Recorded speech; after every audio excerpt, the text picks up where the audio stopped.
Assalamualaikum warahmatullahi wabarakatuh.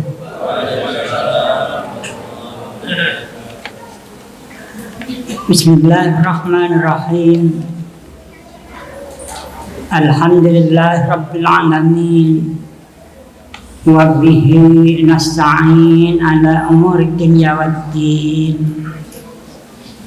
Wassalatu wassalamu ala asyrafil anbiya wal mursalin nabiyina Muhammadin wa ala alihi wa ashabihi ajma'in. Amma ba'd, faqad qala Allah ta'ala fil Qur'anil 'azim, a'udzu billahi minasyaitonir rajim.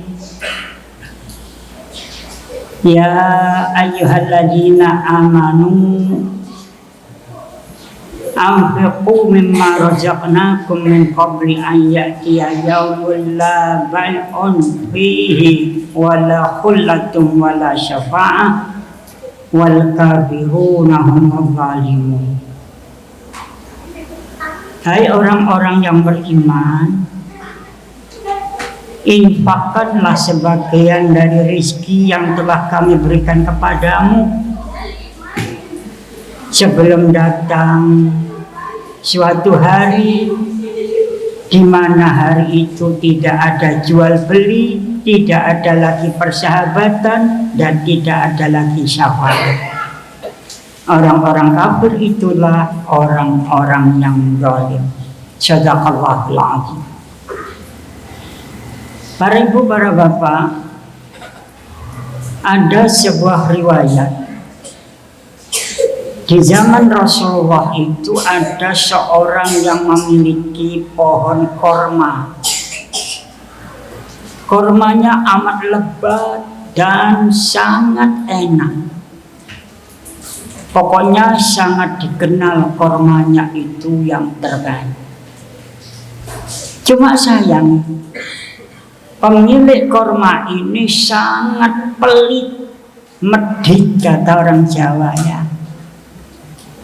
Sampai-sampai kalau pohonnya itu logrok, ya, piro kadari logrok. Kalau logrokannya itu ke tetangga, itu diminta. Suatu ketika pernah buahnya itu logrok, logrokannya itu ke sampingnya. Kebetulan sampingnya itu orang yang miskin, anaknya banyak. Melihat ada korma logrokan itu ya seneng, anak-anaknya itu lantas ambil dimakan. Bagaimana? Orang yang punya korma tadi marah-marah, mendatangi tetangga yang miskin tadi, anak-anaknya yang makan tuh langsung dicuwo lagi. Oh, bahasa Indonesia dicuwo, dicangap. Ayo mangap. Wah, bayangkan, piro kadari logrokane dimakan anak kecil diminta. Orang tuanya tuh ngelus jodoh, cik nemen nyeret, tonggo cik medit. Akhirnya lapor kepada Nabi, ya Rasulullah, saya itu punya tetangga pelitnya amit-amit. Logrokan dari kormanya itu kalau diminta diambil anak saya itu marah. Sambil menangis dia cerita. Rasulullah terharu mendengar. Ya wis, kok tak selesai. Akhirnya Rasulullah mendatangi orang yang punya korma tadi, dikatakan, alangkah baiknya korma yang kamu miliki itu kamu sedekahkan untuk masyarakat. Besok kamu dapat surga. Dikatakan begitu oleh Rasulullah itu, jawabnya itu tidak enak, ngece, jare wong gresik ngece. Muhammad, hanya itu balasan untuk saya, hanya itu janjimu. Walhasil dia tidak mau kasih kormanya. Ya Allah. Ketika terjadi percakapan itu didengar oleh orang lain, kebetulan orangnya kaya dan dermawan. Mendengar itu dia berontok, lantas didatangi yang punya korma tadi. Kormamu dolen ya, tak tuku nih, jaluk piro. Gak tak. Saya mau menjual tapi dengan harga yang mahal. Ya wis, kon jaluk piro. Saya minta dengan harga 10 kali lipat. Jadi katakanlah kalau umumnya itu 1 juta, dia minta 10 juta. Orang yang dermawan tadi kemropok hatinya, asem wong nyumbar ya. Langsung diambil uangnya, tak tuku. Gak rame-rame, wes kon njaluk piro, kencreng. Wes ya, sekarang milik saya. Setelah itu mendatangi orang yang miskin tadi. Assalamualaikum. Waalaikumsalam. Ada apa Pak? Saya mendengar Anda cerita kepada Rasulullah kemarin itu, saya dengar, saya tidak mentol. Sudah, sekarang Anda jangan takut-takut. Kurma itu sudah saya beli dan sekarang saya hadiahkan kepada wes konco wedi-wedi, pengen ikut pengenmu panjang. Orang yang melarat tadi nangis Pak, terharu. Wingi ana wong medhit cek nemene, saiki ana wong loman cek nemene, Masya Allah. Terharu. Lah, gara-gara peristiwa ini para ibu para bapak lantas turun ayat di dalam Al-Qur'an. Fa amma man a'ta wattaqa wa saddaqa bil husna fasanu yassiruhu lil yusra. Wa amma man bakhila wastaghna wa kadzdzaba bil husna fasaynu yassiruhu lil usra. Ayat ini menggambarkan bahwa orang yang dermawan itu akan diberikan kemudahan. Tapi kalau orang medhit akan diberikan kesulitan. Mari para ibu para bapak, ayat ini kita jadikan pedoman buat kita. Jadilah kita ini orang yang loman, jangan medhit. Berdasar ayat yang saya baca tadi, kita dianjurkan keluarkan infak itu sebelum datang kiamat. Ya ayyuhalladzina amanu anfiqu mimma razaqnakum. Hai orang-orang yang beriman, infakkanlah sebagian harta yang aku berikan kepadamu. Coba anak-anak duduk yang baik ya. Kita ini punya harta itu dari mana? Kan pemberian dari Allah ya. Kita diingatkan oleh ayat ini, keluarkan infaknya. Nopo infaknya? Mengeluarkan sebagian harta yang kita miliki untuk jalan Allah, itu namanya infak. Nopo Pak? Jalan Allah ya banyak ragam. Jenengan kasihkan anak yatim, kasihkan panitia pembangunan masjid, panitia panti asuhan dan sebagainya, sesuatu yang diridhoi oleh Allah, itulah jalan Allah. Kalau kita keluarkan sebagian saja, tidak usah semua ya, sebagian kita kasihkan ke jalan Allah, ini namanya infak.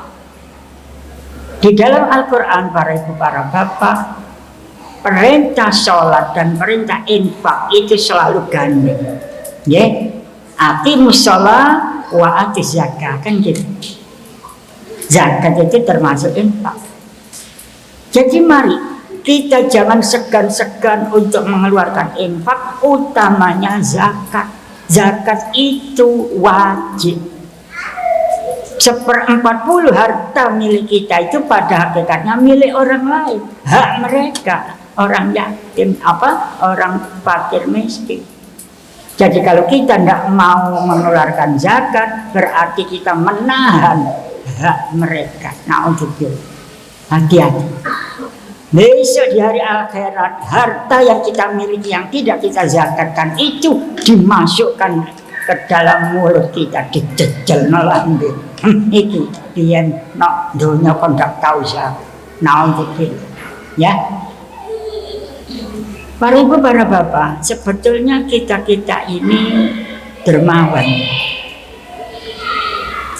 Cuma kadang-kadang non sewu kita ini digoda setan. Pada hakikatnya kita semua itu dermawan, cuma kadang digoda setan, akhirnya jadi medhit lama tenang. Ya, dalam Al-Quran disebutkan, asyaitanu ya'idukumul faqra wa ya'murukum bil fahsya.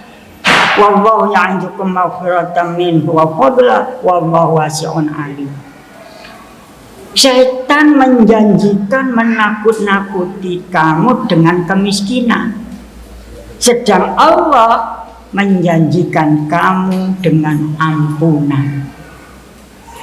Jadi kalau syaitan medin-medin, tapi kalau Allah memberikan janji ampunan. Napa setan itu Pak?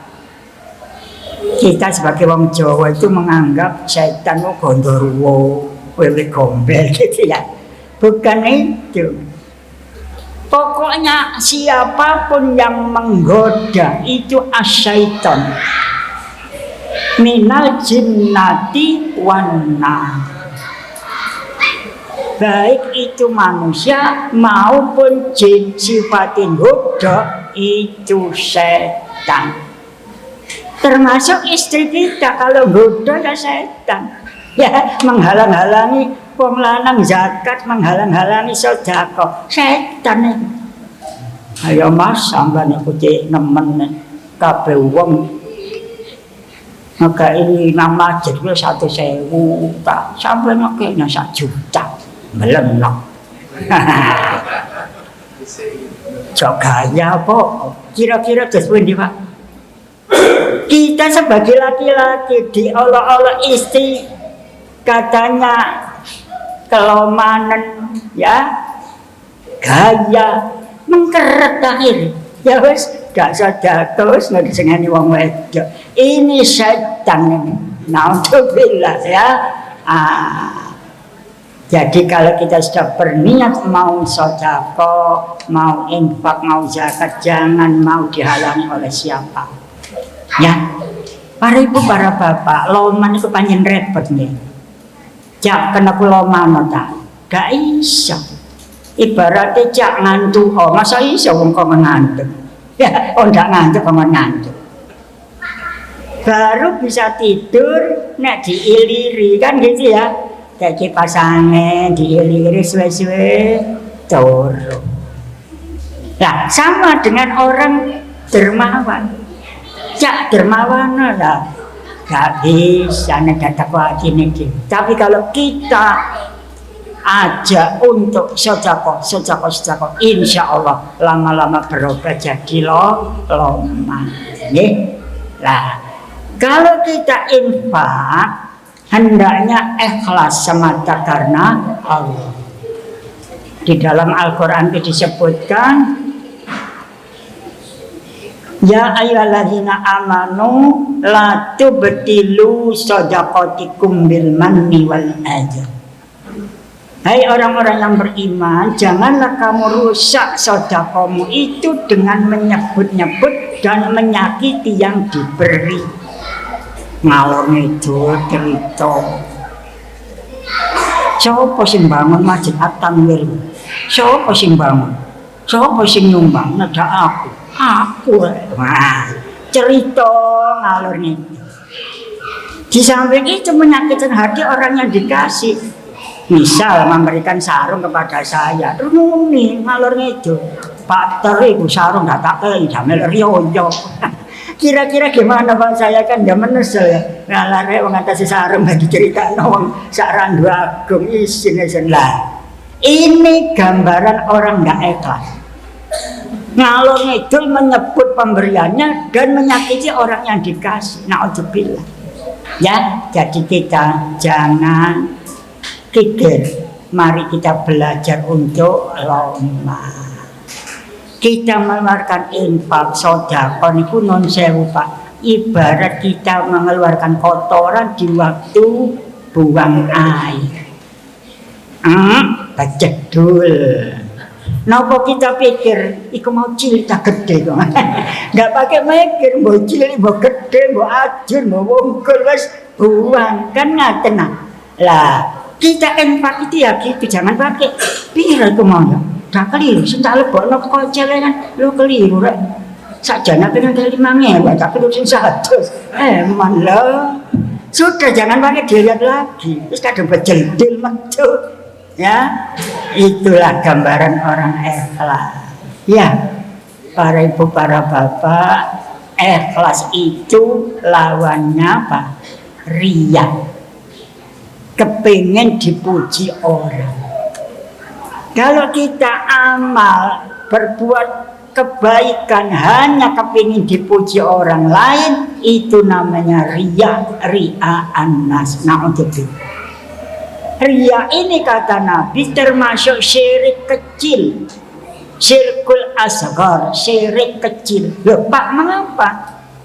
Riya baik kok syirik kecil? Iya, sebab kita tahu yang memberikan ganjaran itu kan hanya Allah. Loh kok kita minta ganjaran pada manusia? Kepengen dipuji, kepengen dapat bintang, kepengen dielem. Lah ini semua gambaran riya. Berarti kita menduakan Tuhan. Seakan-akan bukan hanya Allah yang bisa kasih ganjaran, tapi manusia. Na'udzubillah. Ya, jadi kesimpulannya para ibu, para bapak, marilah kita lakukan ya, terutama di saat Ramadan ini kita jangan eman-eman mengeluarkan sedekah.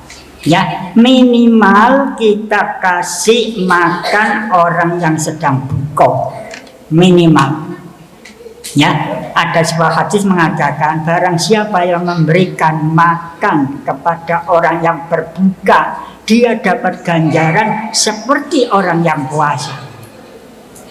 Tapi jangan dipolitisir Pak ya. Terus nek ono sing gak poso pokoknya gak buka padha lek ganjar. Bukan begitu pengertiannya. Ini menunjukkan gambaran betapa besarnya ganjaran orang yang memberikan makan pada orang yang berbuka. Ya, demikianlah para ibu, para bapak, sekilas apa yang bisa saya sampaikan. Jadi kesimpulannya, marilah kita jadi orang yang dermawan. Orang yang dermawan itu akan diberikan kemudahan di dalam hidup. Tapi kalau kita jadi orang kikir, akan diberikan kesulitan.